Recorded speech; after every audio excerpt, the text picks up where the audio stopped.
ہمارے چینل کو سبسکرائب کریں اور بیل آئیکن دبائیں۔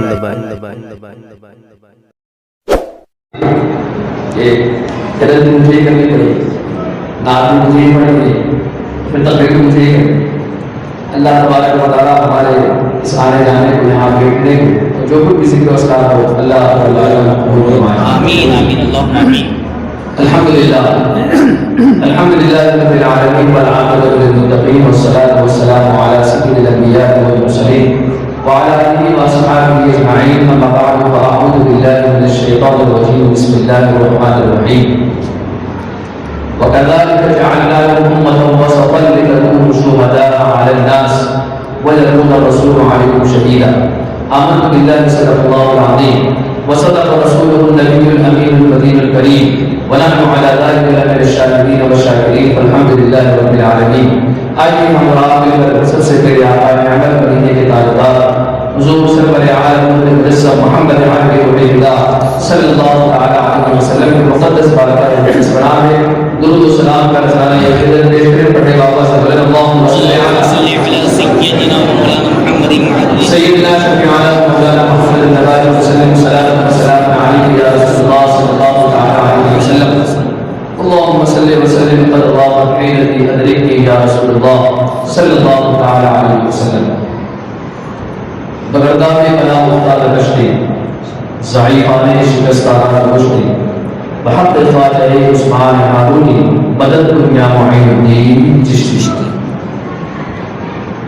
اللہ تبارک و تعالیٰ نے کلام پاک میں امت بس یعنی حضور اکرم صلی اللہ علیہ وسلم کی امت کے متعلق یہ ارشاد فرمایا کہ ایسے ہی ہم نے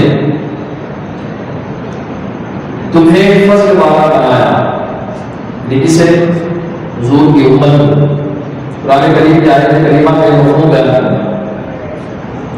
امت بس بہترین امت، افضل امت کسے بنایا؟ حضور کی امت کو۔ اس میں ہمارا خاصہ نہیں، یہ نہ سمجھے کہ ہاں ہم بڑے اچھے اعمال والے نہیں، یہ نسبت جو ہے نا یہ نسبت حضور سے، حضور کی امت کو افضل بنایا۔ تو ہمیں اس بات پر ناز کرنا چاہیے کہ اللہ تبارک و تعالیٰ نے ہمیں پیدا تو فرمایا، پیدا فرمانے کے ساتھ ساتھ مسلمان بنایا، حضور کی امت ہی نے پیدا فرمایا۔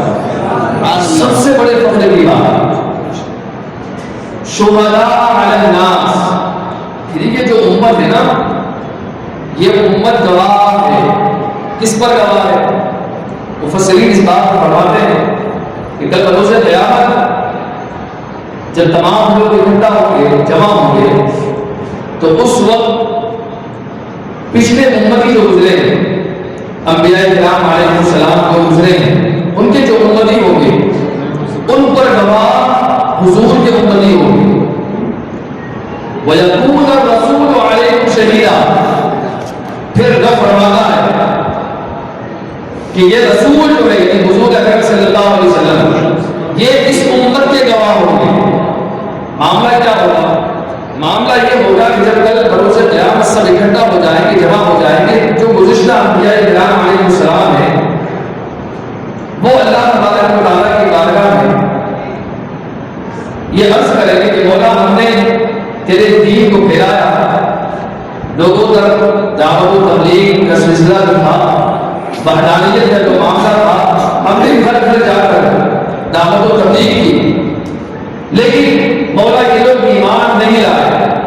تو اس وقت انبیاء کرام علیہ السلام جو گزشتہ گزرے ہیں ان کے امتی یہ کہیں کہ نہیں نہیں مولا یہ ہمارے پاس آئیں گے، رب کے سامنے بھی جھٹلائیں گے۔ کون؟ پہلے کے امتی رب کے سامنے کیا کریں گے؟ جھٹلائیں گے۔ کس کو جھٹلائیں گے؟ انبیاء کو، کہ نہیں مولا کہ نہیں آئے۔ اب اللہ تبارک و تعالیٰ ارشاد فرمائے گا کہ انبیاء کی جماعت آپ مدعی ہیں، دعویٰ کرنے والے، آپ کا کہنا یہ ہے کہ ہم نے دعوت و تبلیغ کی، تیرے دین کو گھر گھر پہنچایا، لیکن یہ لوگ انکاری ہیں، منکر ہیں، اور یہ کہتے ہیں کہ ہم تک نہیں پہنچایا۔ اگر تم یہ کہتے ہو کہ تم نے دعوت و تبلیغ کی ہے تو گواہ پیش کرو۔ کسے کہا جائے گا؟ انبیاء سے کہا جائے گا، سوچنے کا مقام ہے، انبیاء سے کہا جائے گا، جبکہ نبی کی ایک ایک بات سچی ہے۔ نبی تو معصوم ہوتا ہے، نبی کی ایک ایک بات سچی، لیکن پھر بھی کہا جائے گا گواہ پیش کرو۔ کیوں؟ کیونکہ آپ نے دعویٰ کیا ہے کہ ہم نے دعوت و تبلیغ کی ہے، اب گواہ پیش کرو۔ اب انبیاء کسے گواہ پیش کریں گے؟ کسے گواہ بنائیں گے؟ مفسرین فرماتے ہیں کہ اس وقت انبیاء کرام علیہ السلام اپنی گواہی کے لیے جب وہ گواہوں کو لائیں گے تو وہ کوئی اور نہیں، وہ حضور کے امتی ہوں گے۔ کون ہوں گے؟ حضور کے امتی۔ کیا ہم نے نبی کو دیکھا؟ گواہ کون ہوتا ہے؟ گواہ وہ ہوتا ہے جو حاضر ہو۔ ہم نے کسی نبی کا زمانہ پایا، لیکن پھر بھی حضور کے امتیوں کو پیش کیا جائے گا گواہی کے لیے، اور گواہی کس کی دیں گے؟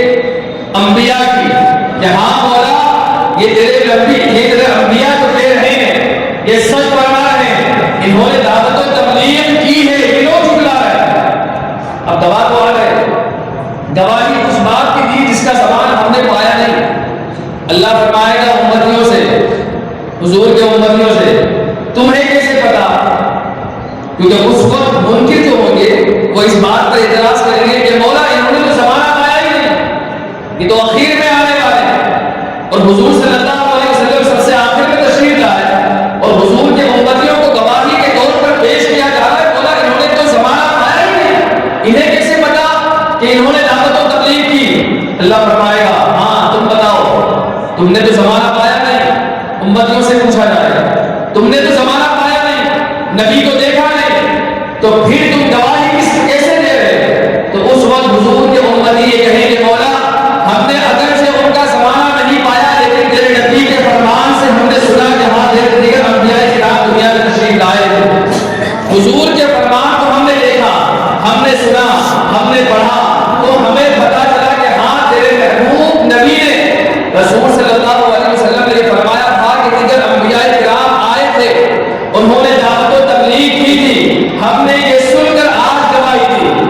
اب آپ سوچیں اس بات کو، اب جب اللہ تبارک و تعالیٰ کے سامنے یہ معاملہ پیش ہو جائے گا تو اب معاملہ کیا ہوگا کہ جتنے امتی ہیں جو یہ کہیں گے کہ ہاں مولا کہ تیرے نبی ہیں انہوں نے سچ کہا، اب ان امتیوں کی گواہی کون دے گا کہ یہ سچ بول رہے ہیں؟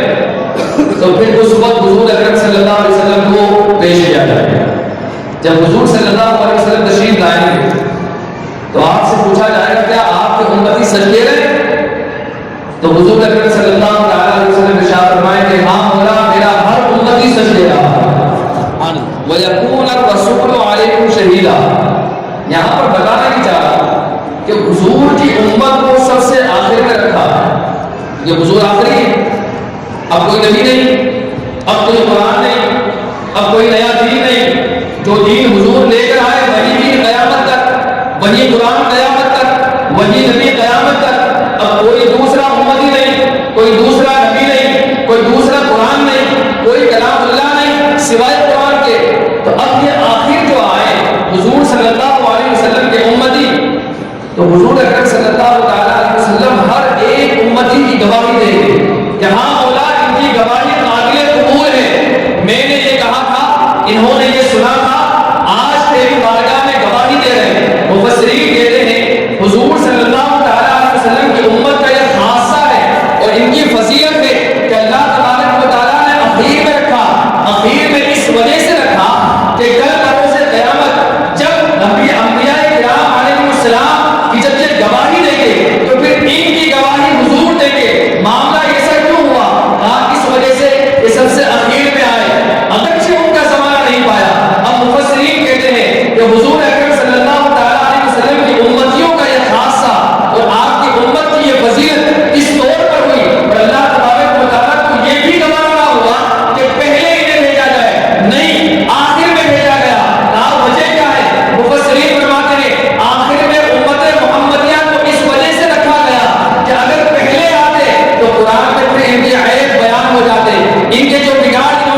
گواہوں کے ناز برداری بھی اٹھائی جاتی ہے. بات کیوں؟ کہا اس وجہ سے یہ ہمارے گواہ ہیں. اگر یہ گواہی دے دیں گے ہمارا مقدمہ خارج ہو جائے گا, ہمارا فیصلہ ہو جائے گا, ہمارے حق میں فیصلہ ہوگا. اس وجہ سے گواہ سے مدعی پیار کرتا ہے, محبت کرتا ہے. مفسرین یہاں فرماتے ہیں انبیاء کرام علیہ السلام کی گواہی حضور کے امتی دیں گے, اور حضور کے امت کی یہ فضیلت اور حضور کے امت کا یہ خاصہ ہے کہ تمام نبیوں کی گواہی حضور کے امتی دیں گے. گویا اس کا مطلب یہ ہوا کہ تمام انبیاء کرام جتنے بھی آج تک دنیا میں تشریف لائے وہ سب کے سب حضور کے امتی سے محبت فرماتے ہیں. سبحان اللہ. حضور کے امت سے محبت کون فرمائے؟ جتنے انبیاء ہیں, کیونکہ ہم گواہ ہیں. امت کیا ہے؟ انبیاء کی گواہ.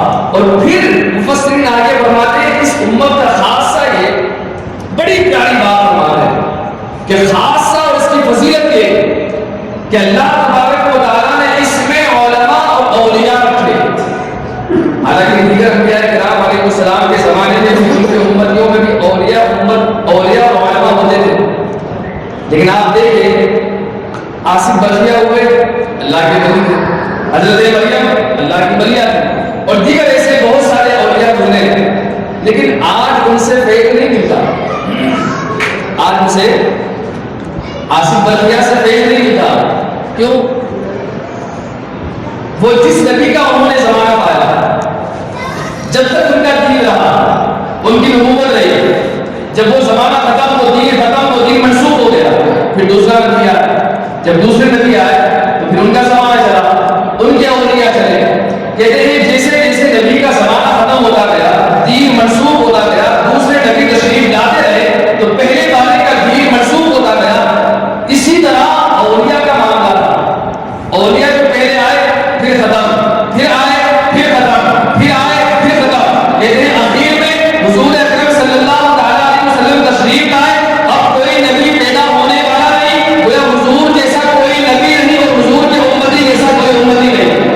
اب اولیاء اور علماء یہ اب بنی اسرائیل کے انبیاء کی طرح, جیسا کہ ہم نے احادیث میں کئی مرتبہ سنا, کہ حضور کے امتیوں کا خاصہ یہ بھی ہے کہ اس میں جو بھی علماء ہوں گے, علماء ہر عالم نہیں, وہ عالم جو شریعت مطہرہ کے تحت پابندی کے ساتھ اپنی زندگی کو گزارے, ایسے علماء حق کہتے ہیں انبیاء کرام علیہ السلام جو بنی اسرائیل میں گزرے ان کی طرح ہے. اور اولیاء اور علماء کہتے ہیں کہ اللہ تبارک و تعالیٰ نے حضور کے امتیوں میں ایسے رکھا کہ یہ قیامت تک ہوتے رہے, قیامت تک ان کا سلسلہ چلتا رہے. ہمارے یہاں دین ایسے نہیں پھیلا. کچھ لوگ ہمیں بہکاتے ہیں, برگلاتے ہیں کہ دین تو ہندوستان میں جو آیا تو یہ ڈگر ڈگر نگر نگر گھر گھر دروازے دروازے گھوم کر آیا. نہیں, یہ بہکانا ان کا جو ہوتا ہے ہمارے عقائد پر یہ حملہ کرتے ہیں اور کہتے ہیں کہ دین اس طریقے سے پھیلا. ان سے کہیں کہ دین ہمارے یہاں اس طریقے سے نہیں پھیلا. دین تو عمر فاروق اعظم رضی اللہ تعالیٰ عنہ کے دور ہی میں آ چکا تھا ہندوستان میں, اور سلطنت میں مسلمان قائم ہو چکے تھے. پہلے ہی سے مسلمان کا دور دورہ شروع ہو چکا تھا, لیکن مستقل طور پر مسلمانوں کی حکومت اب تک نہیں تھی ہندوستان میں. پھر کئی حملے بھی ہوئے, شہاب الدین غوری بھی آئے, اور اگرچہ ان کو فتح نہ ہوئی لیکن پھر بعد میں خواجہ اجمیری ہند رضی اللہ تعالیٰ عنہ کی وجہ سے آپ کو فتح ملی. ابھی انشاءاللہ آئندہ ذکر آئے گا. کہتے ہیں مسلمان تو پہلے سے آباد ہو چکے ہیں, لیکن یہاں پر مسلمانوں کا رہنا اتنا شعار تھا کہ اگر کوئی یہ کہتے کہ میں مسلمان ہوں تو برسر عام اسے قتل کر دیا جاتا. آج جو اجمیر کی سرزمین پر 2.5 دن کی جھوپڑی ہم جسے کہتے ہیں, یہ 2.5 دن کی جھوپڑی وہ تھی کہ اگر کوئی مسلمان اپنا ایمان اپنا اسلام ظاہر کرتا تو اسے وہاں لے جا کر سب کے سامنے قتل کر دیا جاتا. کتنا ظلم و ستم. لوگ پریشان تھے, لوگ اپنے اپنے ایمان کو چھپائے ہوئے تھے کہ ہم اپنے اسلام کو ظاہر کیسے کریں, اپنے ایمان کو لوگوں کے سامنے بتائیں کیسے, ہم لوگوں کو دعوت و تبلیغ کیسے کریں. لوگ پریشان تھے, ظلم و ستم توڑے جا رہے تھے, ہر طرف ظلم و ستم کا ماحول بنا ہوا تھا. لیکن پھر اللہ تبارک و تعالیٰ کی رحمت جلال میں آئی, اور اللہ تبارک و تعالیٰ نے حضور اکرم صلی اللہ تعالیٰ علیہ وسلم کے امتی میں سے ایک امتی جسے ہم غریب نواز کہتے ہیں, حضور اکرم صلی اللہ تعالیٰ علیہ وسلم کے دربار سے آپ کو بشارت ہوئی کہ جاؤ معین الدین, ہم نے تمہیں ہند کا سلطان بنایا ہے. حضور صلی اللہ تعالیٰ علیہ وسلم کی بارگاہ سے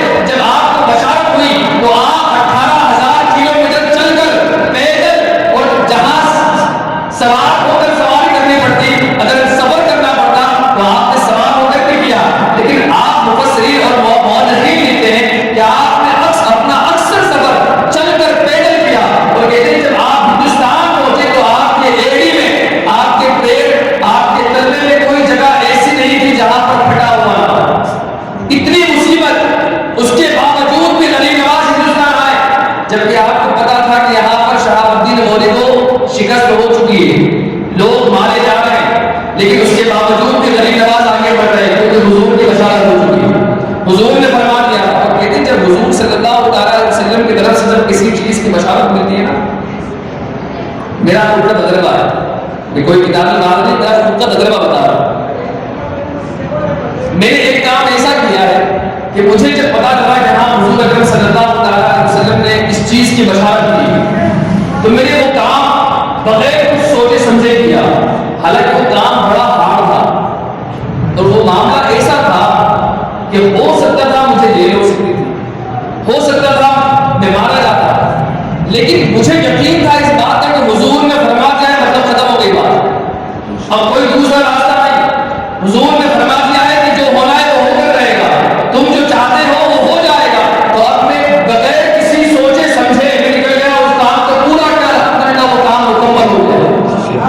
بتانا یہ چاہ رہا ہوں کہ حضور کے دربار سے اور آپ کے یہاں سے اگر کسی چیز کی بشارت اور اشارہ ہو جاتا ہے تو پھر اس کام میں کوئی اڑچن نہیں آتی، کوئی رکاوٹ نہیں آتی۔ غریب نواز کو اشارہ مل چکا تھا، ہندوستان کی سرزمین پر جانا ہے، وہاں پر اسلام کی دعوت و تبلیغ وہاں کرنی ہے، اللہ کے رسول صلی اللہ تعالیٰ علیہ وسلم کے دین کو پھیلانا ہے۔ غریب نواز دن بہ دن آگے بڑھتے گئے۔ دیکھیں آپ، غریب نواز حالانکہ مادر صاحب ولی تھے، لیکن اس کے باوجود بھی آپ نے علم حاصل کیا۔ حضور شاہ عالم مادر صاحب ولی تھے، لیکن پھر بھی علم حاصل کیا۔ حضور غوث اعظم رضی اللہ تعالیٰ عنہ مادر صاحب ولی تھے، اس کے باوجود بھی علم حاصل کیا۔ اور ایسا نہیں آج کل کی طرح مدرسے میں چلے گئے، پڑھ لیا، گھر میں آ کے دستار ہو گئے، نہیں ایسا نہیں۔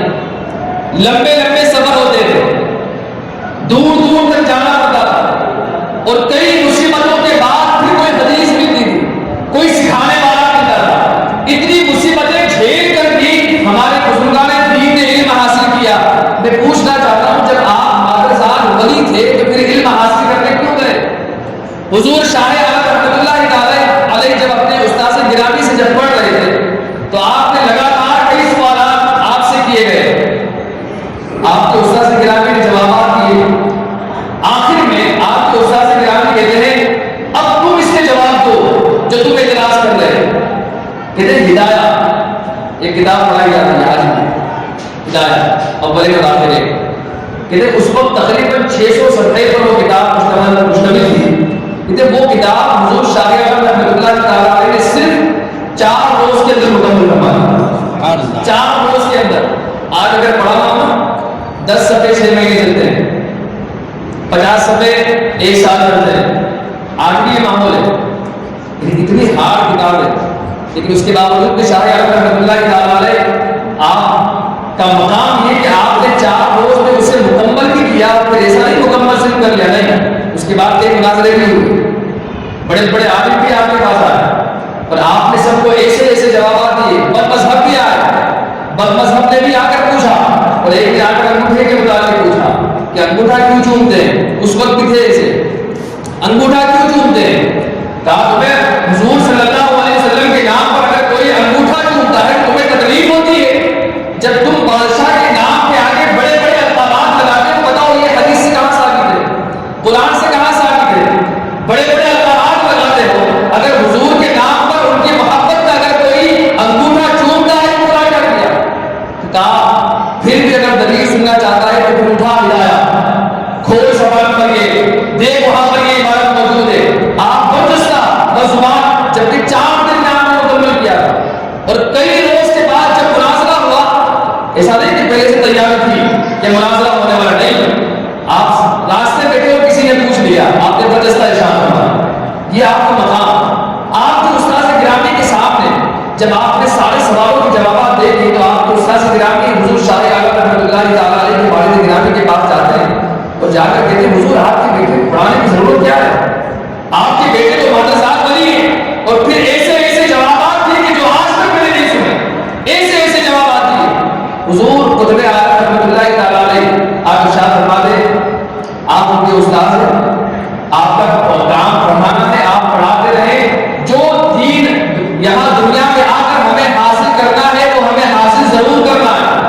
اگرچہ یہ مادر صاحب والی ہو، روایتوں میں آتا ہے، لکھتے ہیں مولوی کہ حضور شاہ عالم رحمۃ اللہ تعالیٰ علیہ جب پیدا ہوئے تو آپ کی زبان مبارک پر کلام پاک کی تلاوت جاتا ہے، اللہ سے لگائے، اور آپ مکمل حافظ قرآن پیدا ہوئے، مکمل حافظ قرآن پیدا ہوئے۔ سوچے ابھی پڑھنے جانے کی ضرورت ہے، لیکن پھر بھی پڑھنے گئے، مدرسہ گئے، آپ نے تکالیف صحیح لیکن آپ نے تکالیفوں کے اوپر شکوہ اور شکایت نہیں کی.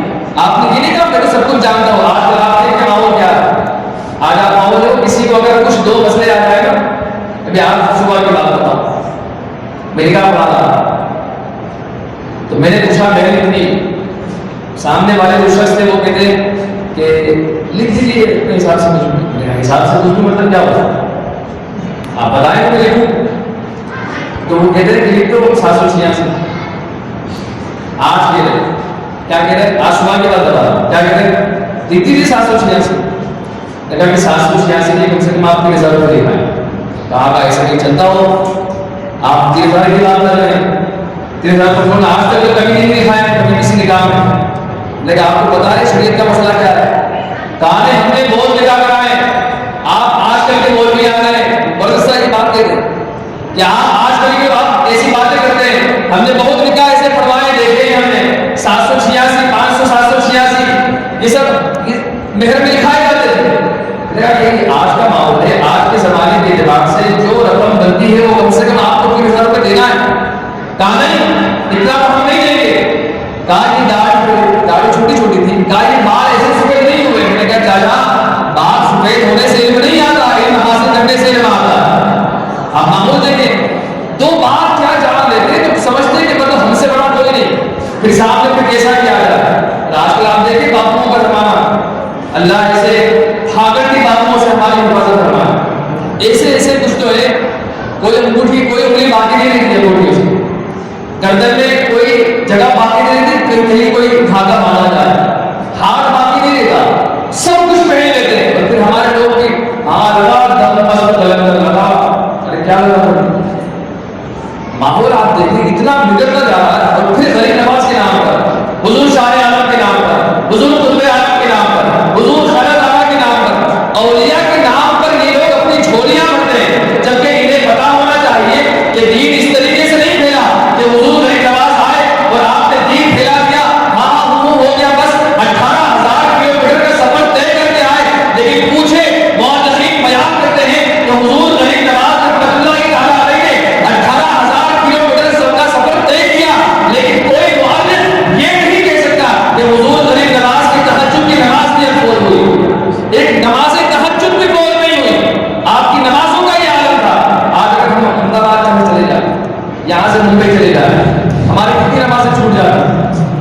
چلے چھوٹ بھی جائے, پھر جب پڑھنے کی بات آتی ہے نا لمبا پڑھنا ہے یہ بھی پڑھنا ہے. حالانکہ ہمارے یہاں سفر کے سارے انتظامات ہیں, اس وقت تو کچھ نہیں تھا. حضور غریب نواز رحمۃ اللہ تعالیٰ نے ایک مرتبہ بیٹھے ہوئے تھے, کچھ لوگ آپ کے سامنے بیٹھے ہوئے تھے, کچھ بڑی نصیحت کی بات ہو رہی تھی. ایک شخص آپ کو قتل کے ارادے سے آیا کہ آج معین الدین کا کام تمام کر دوں گا.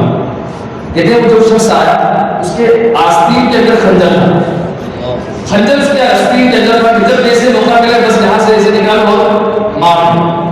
سامنے بیٹھا ہوا حضور غریب نواز رحمۃ اللہ تعالیٰ علیہ, ارے جس نگاہ نے رب العالمین کو کلمہ پڑھایا, سبحان اللہ, میرے خنجر والے کو کلمہ نہیں پڑھا سکتا. اخلاق دیتے اخلاق, یہ اخلاق کے پہلے آپ اخلاق دکھاتے تھے, کرامت بعد میں ہوتی. پہلے آپ اس کام پر عمل کرتے تھے جو سنت نبوی تھی. اخلاق کو اپنانا کیا ہے؟ حضور صلی اللہ علیہ وسلم کی سنت کریمہ ہے, اخلاق کو اپنائیں. حضور غریب نواز رحمۃ اللہ تعالیٰ پہلے اپنے اخلاق کو دکھاتے تھے کہ اخلاق کیسے ہونے چاہیے. آپ کو پتا تھا کہ آنے والا کس نیت سے آ رہا, جو بیٹھا ہے اس کے آستین میں خنجر ہے یہ بھی آپ کو پتا تھا. جب وہ قریب آیا حضور غریب نواز رحمۃ اللہ تعالیٰ علیہ فرماتے جس نیت سے آئے ہو بڑی دیر سے بیٹھو, اپنا کام کرو. کیا کہتے ہیں, جس نیت سے آئے ہو, جس مقصد سے آئے ہو, اپنا کام کرو, بیٹھے کیوں ابھی تک. جیسے ہی الفاظ سننے تھے اخلاق کے آپ چاہتے تو نکالو اسے بغل کے باہر, اس کے آستین کا خنجر ہے, میں دیکھ رہا ہوں. آپ بدلستہ کہہ سکتے تھے نا, لیکن نہیں کہا. کیوں؟ وہ ذلیل ہونا, لوگوں کے سامنے اس کی عزت بدل گئی. آپ نے نہیں فرمایا, آپ نے کہا تو قریب آیا تو آپ نے ارشاد فرمایا جس کام سے آئے اپنا کام کو بیٹھے کیوں اب تک. جیسے ہی الفاظ نکلنے تھے اس نے اپنا خنجر نکال کر غریب نواز کے قدموں پر رکھ دیا اور کلمہ پڑھ کر مسلمان ہوا. یہ اخلاق تھے. اخلاق ایسے کہ جب آپ ہندوستان تشریف لائے, پولیس کا ایک دستہ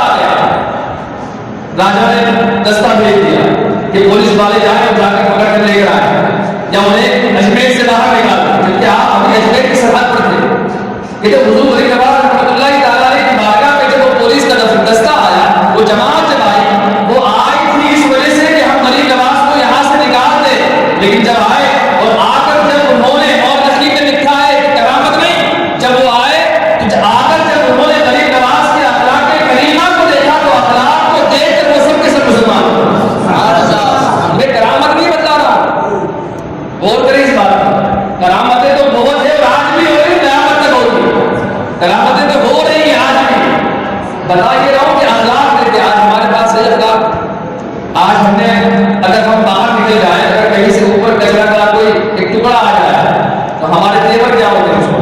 ہمارے بچے کو کوئی ہاتھ لگا تو اس وقت ہمارے تیور کیا ہوتے ہیں؟ ہمارے سامنے اگر کوئی اونچی آواز سے بات کر دے تو اس وقت ہمارے تیور کیا ہوتے ہیں؟ ہم بخوبی جاپان کس بات سے کہ غریب نواز کو دے اللہ کہتے ہیں حضور اکرم صلی اللہ علیہ وسلم کے جتنے معجزات تھے نا وہ معجزات کا سایہ اگر دیکھنا ہو تو غریب نواز کی کرامت کو دیکھنا. حضور صلی اللہ علیہ وسلم جب دنیا میں تشریف لائے حضرت آمنہ فرماتی کہ جب حضور صلی اللہ علیہ وسلم کی ولادت ہوئی تو جہاں جہاں تک میری نگاہ گئی اللہ تبارک و تعالیٰ نے ہر محلے کو روشن فرما دیا, ہر طرف نور ہی نور. اور حضور غریب نواز کی بات کا فرماتی کہ جب غریب نواز کی ولادت ہوئی تو میرا پورا مکان نور سے منور ہو چکا ہے, بالکل وہی عکس وہی سایہ. حضور صلی اللہ علیہ وسلم جب حلیمہ سعدیہ لے کر اپنے محل گئی, اپنے پڑوس اپنے علاقے میں گئی, آپ کا تو کوئی محل نہیں تھا, وہی جھوپڑی, اور وہ جھوپڑی ہائے ہے ہزاروں محل اس پر قربان جس میں سرور کائنات صلی اللہ علیہ وسلم تشریف فرما. حلیمہ سعدیہ جب لے کر گئی تو کیا دیکھتی ہے کہ جن کے تھنوں میں دودھ نہیں تھا ان بکریوں کے تھنوں میں دودھ آ چکا ہے. اب وہی عکس اور سایہ دیکھتے غریب نواز کا. آپ جب اعلیٰ ساگر تشریف لائے آپ نے دیکھا کہ ایک گوارا راجا کی گائے چرا رہا. حضور غریب نواز رحمۃ اللہ تعالیٰ علیہ جب ہندوستان تشریف لائے تھے تو آپ اکیلے بڑے تنہا نہیں تھے, آپ کے ساتھ 40 تھے. وہ 40 کوئی معمولی آدمی نہیں, سب کے سب اللہ کے ولی تھے.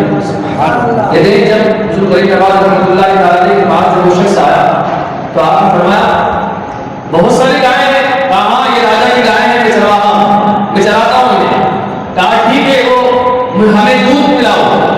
اس گوارا نے کہا کہ جتنی گائیں ہیں یہاں پر کسی کے تھن میں دودھ نہیں ہے. حضور غریب نواز رحمۃ اللہ تعالیٰ نے مسکرایا اور مسکرا کر فرمایا گوارا جاؤ اس گائے کے اندر سے دودھ نکال کر لاؤ. جیسے آپ نے اشارہ فرمایا وہ گوارا سوچنے لگا کہ کسی گائے کے تھن میں دودھ نہیں ہے اور یہ کہہ رہے ہیں دودھ پلاؤ. تو متعجب ہوا, کہتے ہیں کہ پھر بھی وہ اس گائے کی طرف گیا جس گائے کی طرف حضور غریب نواز رحمۃ اللہ تعالیٰ علیہ نے اشارہ فرمایا تھا. جب وہ اس کے پاس پہنچا تو کیا دیکھتا ہے کہ اس گائے کے تھن میں دودھ موجود ہے.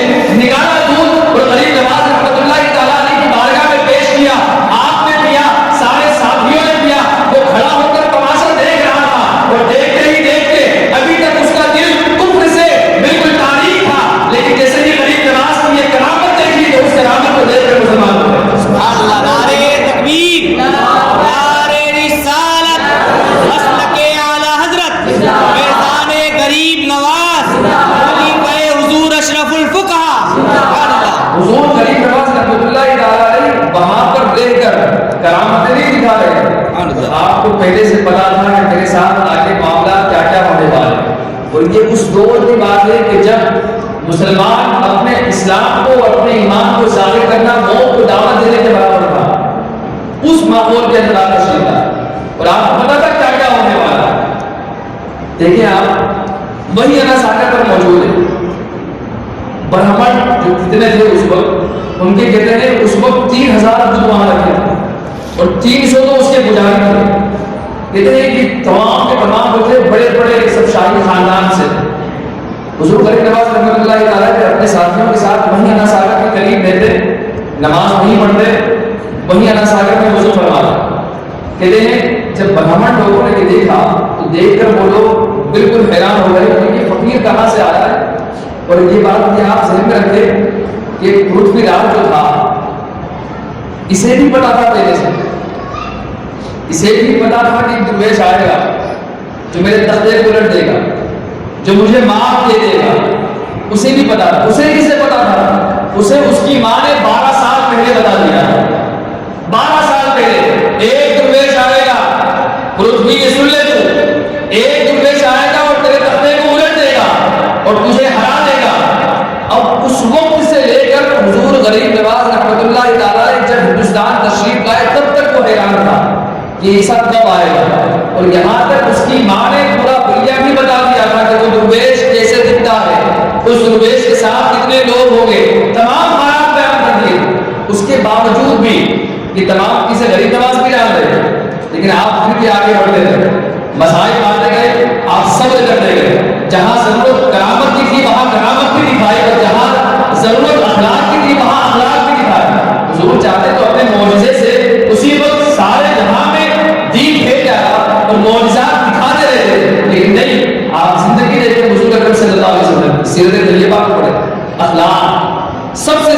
کہ اسلام جو پھیلا ہے وہ اخلاق سے، تلوار سے نہیں. لوگ کہتے ہیں تلوار سے پھیلا ہے، نہیں، بالکل تلوار سے پھیلا ہے، لیکن اخلاق کی تلوار سے پھیلا ہے. کہتے ہیں جب آپ اللہ ساگر کے قریب تھے، جب برہمن نے دیکھا تو جا کر راجا کو شکایت کہ یہ تمہارے راج میں کیا ہوتا ہے کہ اللہ ساگر کے کنارے جہاں ہمارے 3000 دودھ تھے وہاں پر یہ درویش آ کر نمازیں پڑھ رہا ہے اور اللہ ساگر میں وضو کرتا ہے، ہمیں بڑی تکلیفیں ہو رہی ہیں، انہیں یہاں سے ہٹایا جائے. اب وہ 2 مرتبہ تو ہاتھ چکا تھا ویسے ہی، اسے پتا تھا کہ درویش بھائی اور تمام اطراف میں جتنے علاقے تھے سب طرف اس نے مکتوب لکھ دیا تھا کہ ایسا ایسا درویش اس شکل کا اس کے ساتھ اتنے ہوئے، سب کچھ معاملہ تھا، سب لکھ چکا تھا اور سارے لوگ جانتے تھے. اور جب آپ کی تشریف آوری ہوئی تو بادشاہ بھی سمجھ گیا تھا کہ یہی ہے وہ شخص جو مجھے مار دے گا اور میرے تختے کو الٹ دے گا، لیکن اس کے باوجود نہیں، وہ بادشاہ تھا، اپنے حساب سے سوچتا تھا. کہتے ہیں جب آپ ہمارے ساگر کے قریب جب برہمنوں نے دیکھا اور آپ کو شکایت کی بادشاہ کی بات، اس کے بعد شکایت کی تو بادشاہ نے بڑے بڑے جادوگروں کو ساتھ میں بھیجا، ساتھ میں پولیس بھی کی اور پولیس کے ساتھ برہمنوں کی جماعت جو بڑے بڑے لوگ ہیں. آپ نے حضور صلی اللہ علیہ وسلم کی وہ سیرت پڑھی جب آپ نے سنی ہوگی اور وہ واقعہ سنا ہوگا کہ جب آپ ہجرت فرما کر مکہ سے مدینہ گئے، جب آپ مکہ سے مدینہ گئے تو رات میں کیا ہوا تھا؟ آپ نے اپنے بستر مبارک پر حضرت علی کو بٹھایا، آج آپ سو گے اور صبح اٹھو گے اور صبح اٹھ کر انہیں تقسیم کرو گے، اس کا یہ مال ہے، انہیں دے کر پھر مدینہ آنا.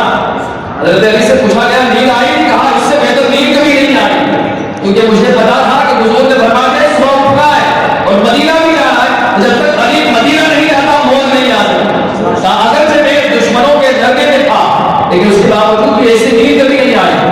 اس وقت جب حضور اکرم صلی اللہ تعالیٰ علیہ وسلم وہاں سے نکلے کافروں کے سامنے سے، اس وقت حضور اکرم صلی اللہ تعالیٰ علیہ وسلم نے کون سا عمل کیا؟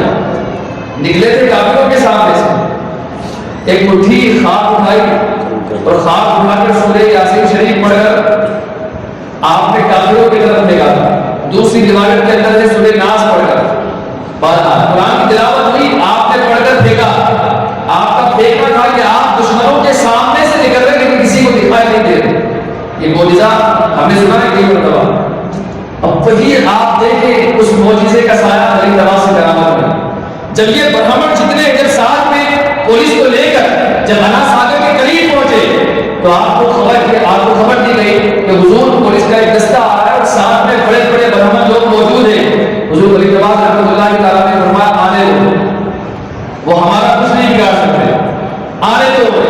جیسے ہی قریب آئے حضور علی نواز رحمۃ اللہ تعالیٰ نے ایک مٹھی خاک اٹھائی اور خاک اٹھا کر آپ نے آیت الکرسی پڑھی اور پڑھ کر آپ نے جیسے پھینکا، جتنے لوگ آئے تھے جہاں جہاں جس کو جو ذرہ لگا سب کے سب بےحس ہو گئے.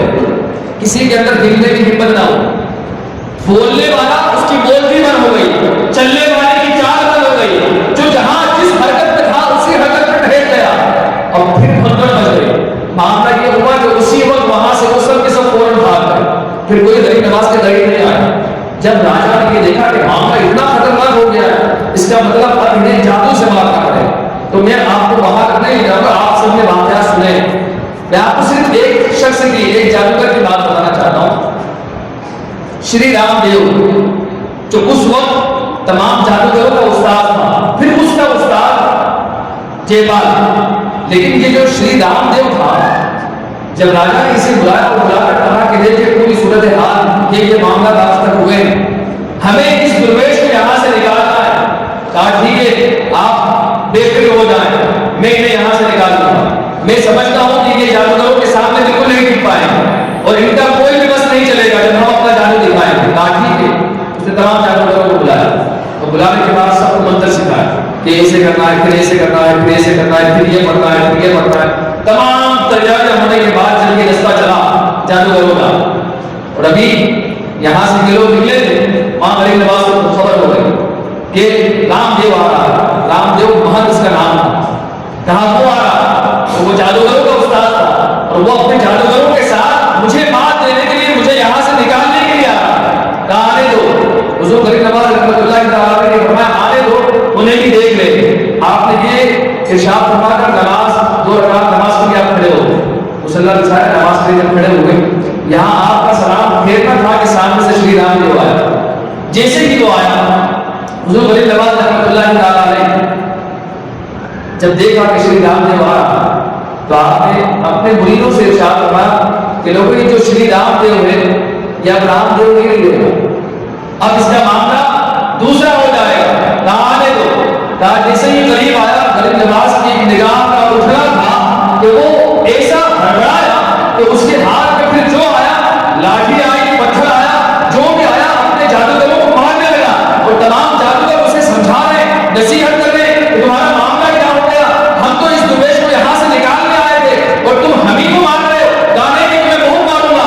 اور وہ اپنی زبان سے رام رام کہنا چاہتا تھا لیکن زبان سے رحیم رحیم نکلتا، لوگ اسے کہتے کہ تم کیا بول رہے ہو، کہا میں رام بولنا چاہتا ہوں لیکن زبان سے رحیم نکل رہا ہے، معاملہ مجھے سمجھ میں نہیں آیا، کہا معاملہ سمجھ میں نہیں آئے گا اس وجہ سے کہ غریب نواز کی اب نگاہ پڑ چکی ہے، اب نگاہ کا پڑنا ایسا ہوا، قریب آیا، جب قریب آیا غریب نواز نے ایک پیالہ پیش کیا، کہا اسے پلایا جائے، جب پانی پلایا گیا تو پانی پلانے کے بعد جب اس کا ہاتھ میں ایسا ہو گیا کہ جو اب تک شری رام دیو تھا اب غریب نواز کے قدموں میں آ کر گرتا ہے اور گر کر کہتا ہے کہ حضور مجھے کلمہ پڑھا کر مسلمان فرمائے۔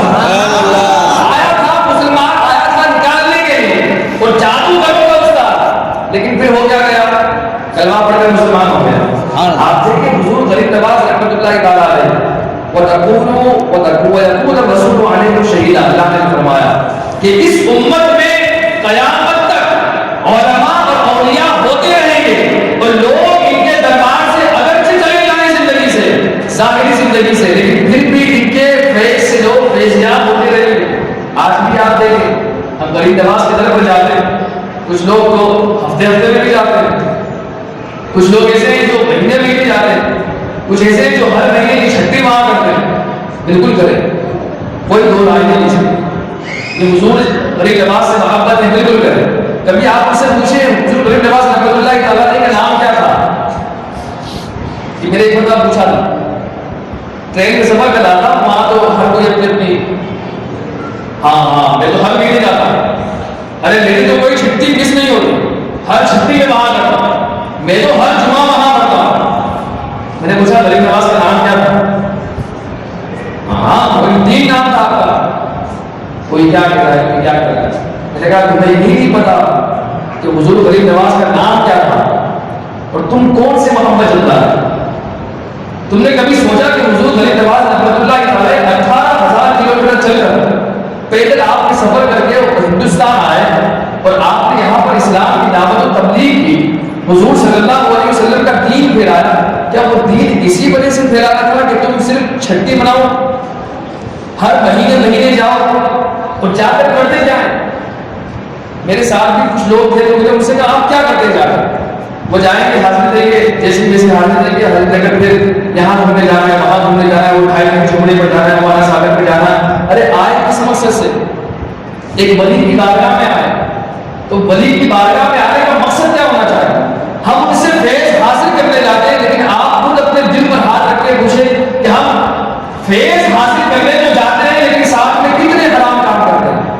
نماز کوئی ٹھکانا نہیں، سب سے اول شے اسی کی بارگاہ میں ہم حاضر لے گئے جس کی کبھی نماز قبول نہیں ہوئی۔ رات میں اگر کلام پاک کی تلاوت شروع کرتے ہیں، جب تک کلام پاک ختم نہیں ہوتا آپ کی نماز ختم نہیں ہوتی۔ اس غریب نواز کی بارگاہ پہ جاتے ہیں، ہم نماز نہیں پڑھتے، ہماری آنکھیں گناہوں میں ملوث، ہمیں پتہ ہے ہمیں یہاں دھکم دھکی ہونا ہے، لیکن پھر بھی اس کے باوجود کے اندر گھسیں گے۔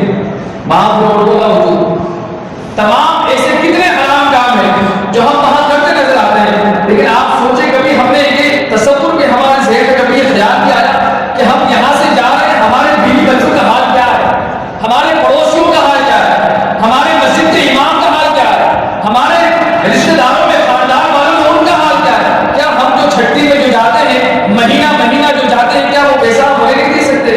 کیا ہمارے خاندان میں کوئی غریب نہیں، سب مالدار ہیں؟ چلے ٹھیک ہے، سب مالدار ہیں الحمدللہ، کیا آپ کے شہر میں کوئی ایسی مسجد نہیں جو زیر تعمیر ہے؟ بہت ساری مسجدیں ایسی ہوتی ہیں جو زیر تعمیر ہوتی ہیں، بہت ساری مسجدیں ایسی ہوتی ہیں بن چکی ہوتی ہیں لیکن پھر بھی پیسوں کی ضرورت ہوتی ہے، اخراجات کی ضرورت ہوتی ہے، کیا ہم وہاں نہیں دے سکتے؟ ہم یہ ضروری ہے کہ یہاں سے ہم اجمیر جائیں گے، غریب نواز کی بارگاہ میں حاضری دیں گے، پھر ہمارا معاملہ حل ہوگا؟ نہیں، آپ حضور کے امتی ہیں اور حضور کے امتی نے آپ کا مقام ولایت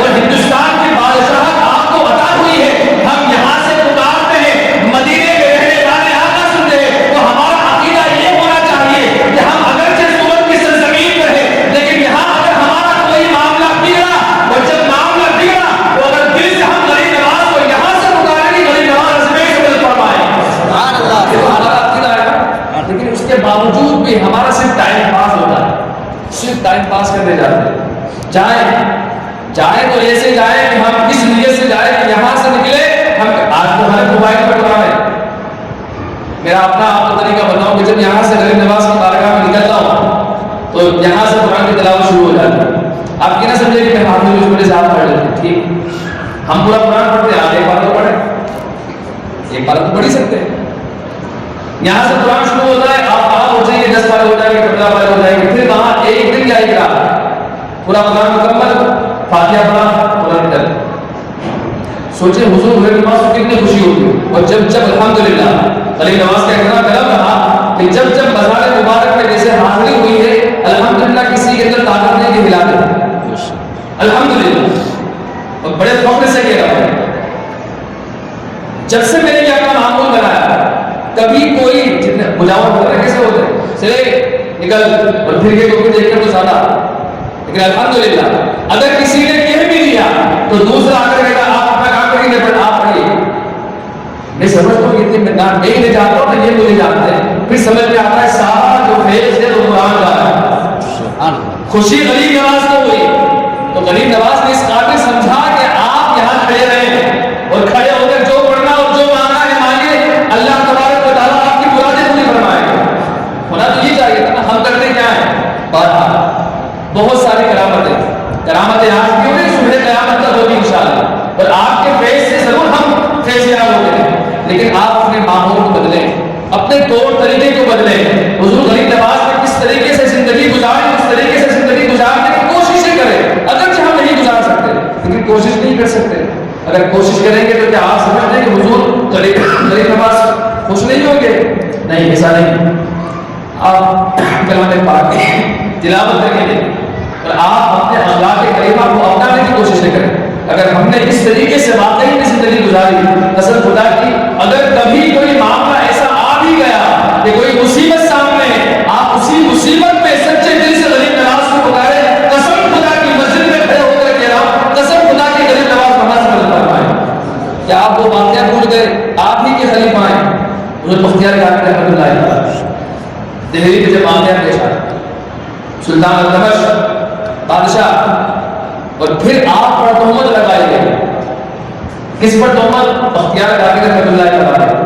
اور تہمت بھی کیسی تھی کیونکہ بادشاہ التمش کا اور حضور غریب نواز رحمۃ اللہ تعالیٰ سے بڑی محبت کرنے والا. کہتے ہیں جب سلطان التمش کی بارگاہ اس کے یہاں جب بختیار کاکڑ رحمۃ اللہ تعالیٰ تشریف لے گئے تو سلطان التمش بڑی عزت آدمی کرتا کیونکہ آپ خلیفہ نے حضور غریب نواز سے بڑی عزت کرتا اور اپنے بازو میں بٹھاتا کہ آپ یہاں بیٹھے. تمام درباری سامنے ہوتے, درباریوں میں جلن پیدا ہونے لگی کہ درویش ابھی بھی آیا ہے اور سلطان اپنے تخت پر بازو میں بٹھاتا ہے. جب سلطان نے دیکھا کہ کچھ لوگ اس نگاہ سے دیکھتے ہیں تو سلطان نے پھر کیا کیا کہ تخت کے اوپر تھوڑی سی جگہ اور اونچی بنوائی. اونچی جگہ پر حضور قطب الدین بختیار کاکڑ رحمۃ اللہ تعالیٰ علیہ کو بٹھا تھا. بعد میں اپنا جو تخت تھا وہ نیچے تھا وہاں وہ بیٹھا. دیکھا پھر درباری میں اور جلن پڑ گئی. اب پھر جو قریب کے جو تھے بادشاہ کے انہوں نے سوچا کہ اب اسے کسی طریقے سے یہاں سے بدنام کیا جائے. یہ جو درویش جو آیا ہے اسے بدنام کرا کر یہاں سے نکالا ہے کیونکہ یہ ہمارا جو معاملہ تھا بادشاہ کے ساتھ اس معاملے میں یہ آ رہا تھا. ہم کیا جائے؟ آپس میں انہوں نے مشورہ کر کے انہوں نے ایک عورت خریدی. وہ عورت جو حاملہ تھی وہ عورت آئی, اسے بلایا گیا. بلانے کے بعد ان لوگوں نے کہا کہ ہم تمہیں اتنے روپے دیں گے, اتنا مال دیں گے.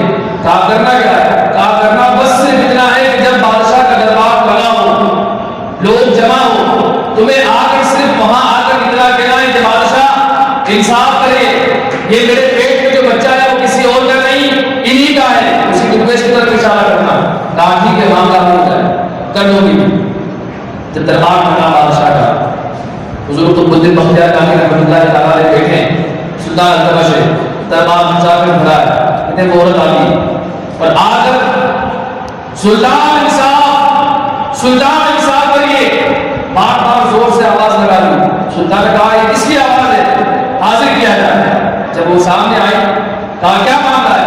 کہا سلطان انصاف کریے. کہا معاملہ کیا ہے بتائیں. اس نے کہا کہ میرے پیٹ میں جو بچہ ہے وہ کسی اور کا نہیں, یہ انہی کا ہے. اب جیسے ہی اس نے اشارہ کیا حضور حضور قطب الدین بختیار کاکڑ رحمۃ اللہ تعالیٰ علیہ کی طرف آپ کی آنکھوں سے آنسو جاری ہوئے کہ اللہ کا ولی اور پھر اتنی بڑی تہمت، وہ بھی سر عام سب کے سامنے، اور وہ بھی بادشاہ، پھر رعایا سامنے کھچا کھچ پورا دربار کھڑا ہے، حضور قطب الدین بختیار کاکڑ رحمۃ اللہ تعالیٰ علیہ کی نظریں نیچے جھکا دی. اب سلطان جو تھا وہ کھڑا ہو گیا اور معتبانہ تھا. بے اتنی آج کل کیا ہو جاتا ہے کہ اگر کوئی امام سے کوئی غلطی ہو جائے نا، چھوٹی سی اگرچہ وہ خلاف شرابی نہ ہو، اگر کسی طرح کوئی غلط ہے تو آئے، ہاں تم نے ایسا کر دیا، یہ کرنے کی تمہیں کیا ضرورت تھی، تم نے ایسا کام کر دیا. دیکھیں ادب کیا ہوتا ہے، بادشاہ ہمیں بتا رہا ہے وہ سلطان الدمشق کہ ایک بزرگ کا، ایک اللہ والے کا، ایک علم والے کا مقام اور مرتبہ کیا ہوتا ہے کہ سلطان خود نیچے بیٹھتا ہے، انہیں اوپر بٹھاتا ہے. یہ معاملہ تھا. بہت زمانہ ہو کر پوچھتا ہے ادب کے ساتھ، حضور یہ کیا کہہ رہے ہیں، میری سمجھ سے بالا کر رہے، یہ آپ کی طرف اشارہ کر رہے ہیں. حضور قطب الدین بختیار کاکڑ رحمۃ اللہ تعالیٰ کچھ کہتے نہیں، اب آنکھیں بند کرتے ہیں اور لو لگتی ہے جبریل کی طرف. کہا حضور آپ کا خلیفہ بختیار کاکی کیا مجھے یہی دن دیکھنے کے لیے مجھے دہلی بھیجا تھا؟ یہ آپ حدیثہ پیش کرتے ہیں، لو لگا کر مراقبے کی حالت میں، کشف کی حالت میں، اور حضور غریب نواز رحمۃ اللہ تعالیٰ علیہ سے کیا حدیثہ پیش کرتے ہیں، حضور کیا یہی دن دیکھنے کے لیے مجھے دہلی آپ نے چھوڑا تھا؟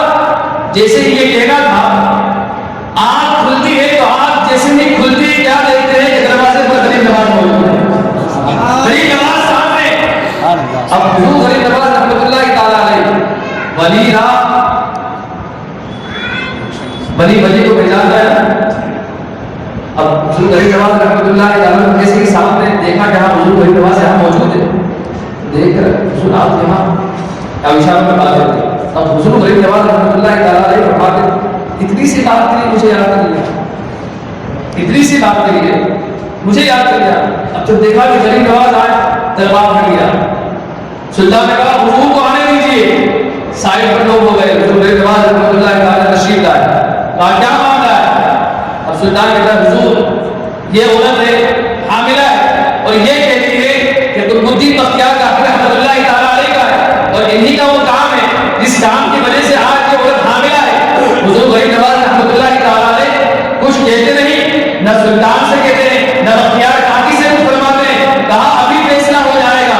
آپ اس عورت کے قریب جاتے ہیں اور جا کر اس عورت کے پیٹ پر ہاتھ رکھتے ہیں اور ہاتھ رکھ کر ارشاد فرماتے ہیں اے اندر پلنے والے بچے تو بتا تو کس کا بچہ ہے. تو اس بچے کی آواز اندر سے آتی ہے کہ میں خدا کا بچہ ہوں. تو ابھی پیٹ میں، اور پیٹ میں سے جس کو ابھی زبان نہیں، جس کے اندر ابھی بولنے کی طاقت اور سکت نہیں، غریب نواز کے ہاتھ نے یہ نواز کر دیا کہ اس عورت کے پیٹ سے وہ بچہ بولتا ہے کہ میرا باپ یہ نہیں، میرا باپ فلاں شخص ہے.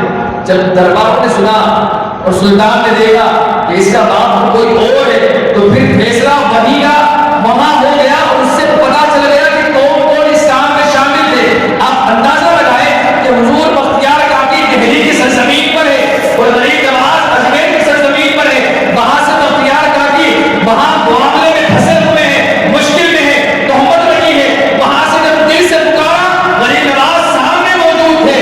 آج بھی اگر ہمارا یہ عقیدہ ہو جائے، ہماری نسبت مضبوط ہو جائے، قسم خدا کی آج بھی اگر ہم مشکل میں ہو اور دل سے اور سچی نیت سے اگر غریب نواز کو پکارے، آج بھی غریب نواز ہماری مدد فرمائے.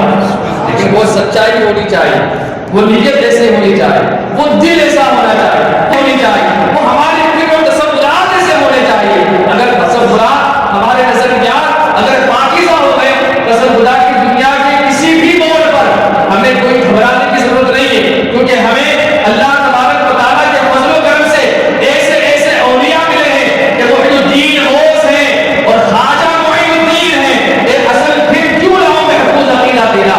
ہمارا تو عقیدہ ہے کہ ایک طرف اگر ہندوستان میں دعوت و تبلیغ پھیلانے کی ذات کا نام اگر محی الدین ہے، تو ہمارے دین کی حفاظت کا پہرے دار کا نام احمد رضا خان حاصل بریلوی ہے.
دار عمل ہے.